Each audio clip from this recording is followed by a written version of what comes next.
Welcome to Faith in the Law. This is our Christmas show. Merry Christmas to everyone out there that's watching. We're hoping you're having a wonderful Christmas season. And we're going to continue what we started last week, the attack on Christmas, the legal attack to try to take Christ out of Christmas. And we're going to show that that's not what the First Amendment meant. And there's more to separation of church and state than you're hearing from the ACLU and some of these other companies.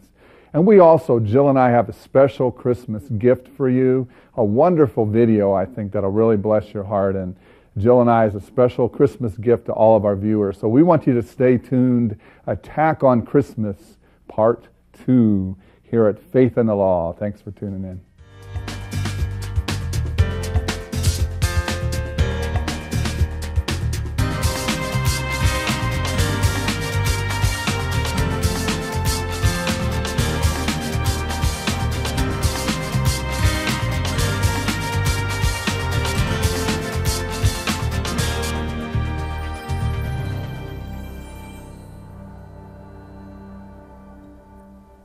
I want to welcome back Jill Savage. She has the mother of all Christmas sweaters on.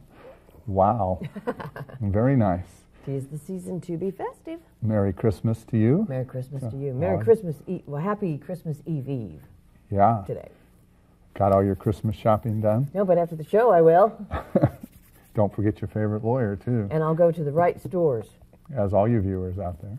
No, I have your new book. That's enough from you. I still work on yours. Signed copies, too. And in fact, anybody that orders, we'll be talking about my book a little later. I will definitely sign a copy for you from Faith in the Law. But we're glad you tuned in, Attack on Christmas Part 2. And I want to pick up a little bit with hot legal news, what we did last week. And for viewers that may not have seen it, there is a wonderful legal group called Liberty Counsel. You can get on our website and click on the link. And they have a Friend or Foe Christmas campaign. And they're pledging to stand up for people that are friends of Christmas and stand against people that are foes for Christmas. There's a naughty or nice list that basically shows there are some businesses, which is amazing to me, that refuse to use the word Christmas. They've asked Christians to boycott Gap, Old Navy, Banana Republic. These are a few of them that do not want to use the word Christmas in any of their advertising. All holiday sales. So we're glad that there's some Scrooges out there, I guess, still. Bah humbug, but they don't even want to use Christmas. And Liberty Counsel has a list of all these groups, and we've said before, I know there's only a couple days till Christmas, but maybe not buy a Christmas gift from some of these groups refuse to support Christmas. They also are very much involved. I mean, there's even been people that have been not allowed to wear Christmas colors. I mean, Jill, you wouldn't even be able to wear red or green, or say the word Merry Christmas. This is not what the First Amendment meant. Separation of church and state is a misused concept. And even, we'll talk about this in the show a little bit, the Ninth Circuit Court of Appeals even said, I'm tired of hearing the word because it really doesn't describe the relationship that the state is supposed to have to religion. It's just too much. Waking up. So thankful for this show that we can get to these topics. And showing how it's even affecting cities. Now, I don't know where Amelia, Ohio is. I'm from Mansfield, Ohio. But they decided to cancel their 29th annual Christmas parade because they were afraid they were going to get sued. And Alliance Defense Fund and other great groups sent them a letter that said that they need to reconsider this because government officials shouldn't deny a town's residents a public celebration of Christmas because of intimidation and disinformation spread by groups that don't understand the Constitution. And I tell you anymore, I don't think the ACLU really understands the Constitution when it comes to religion. There's a group out there called the Separation of Church and State. They don't really understand it. For nearly 30 years, the village of Amelia has held this annual parade, and local officials need not call it off out of fear of a lawsuit. That lawsuit would be frivolous, it would be meritless. The attacks on Christmas are simply part of a larger war on all things Christian being waged by people in the secular left. Did hear, a month ago, an annual Christmas boat parade, and they put Christmas back in. Cool. So Christmas and boats are cool. Well, and it's, I forget what city, forgive me. Probably down in Florida. I just happened to check it, and it was Good. voted on, I want to say at least a month ago, maybe a little over. But they finally had their Christmas boat parade. Good. Because they had gone to holiday the holiday boat parade, and now back to Christmas. So we do have some victories. And again, if you're out there and you're thinking that you don't want to use the word Christmas, you can use it. We're going to be talking about that in a minute on the Attack on Christmas Part 2.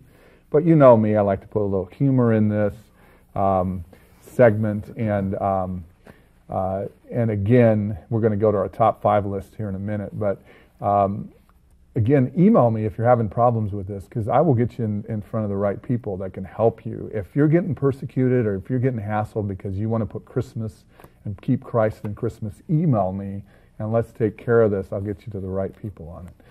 But of course, I love doing this top 5 list. They're kind of fun. And I had a lot of fun with this one. And I'm going to let the best voice in radio and TV read it. And these are top 5 reasons why Christ should remain in Christmas. Number 5, He is the reason for the season. There would be no Christmas without the birth of Jesus Christ. I think He deserves to remain in Christmas. Now, although X actually is an old symbol for Christ, it's okay to say Xmas. However, Jesus is not part of the X-Men. Yeah, and I think some people have actually got it where they take Christ out and use the word X, but Jesus was a lot more powerful than an X-Men. Well, yes. And I see what you're saying. A lot of people have thought that as the cross, but I kind of like Christmas a little better. I do too, but you tweet, so. Tweeting. X is technically still biblically and that's all okay. on Jill's tweet. We'll play with that. Finally, Jesus is the Savior, Redeemer, and the King of Kings and Lord of Lords. Doesn't He deserve it? You think Jesus deserves a little bit of celebration for Christmas. King of Kings, Lord of Lords. Great time as our Savior to celebrate. Let's go to number 2. It's time to be spiritually correct instead of politically correct. Yeah, everybody's so worried about politically correct. Let's be spiritually correct and bring Christ back into Christmas. Because is your name on your birthday cake? My last birthday, I think, was 25, and I had 25 candles on it. And my name was on my birthday cake. 27th time. 27th time. If you can add, you'll find out how old I am. But Christ deserves to stay in Christmas. It's His birthday that we celebrate. Those are the top 5 lists.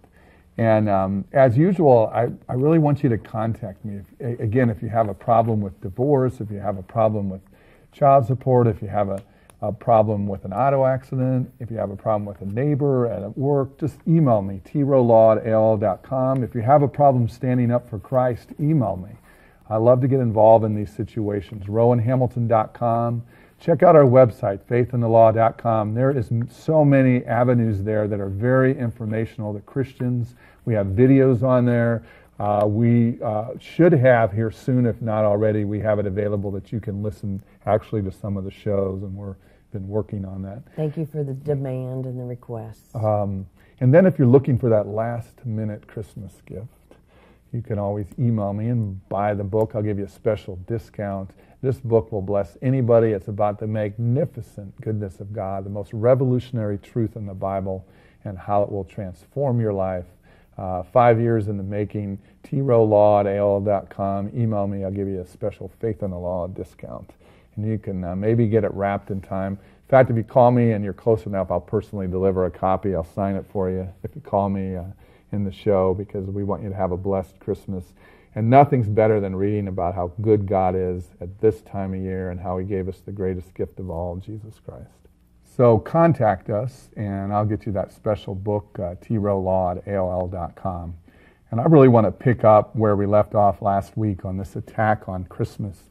We have some wonderful graphics here. I think it will really open up your eyes on how the court has handled this.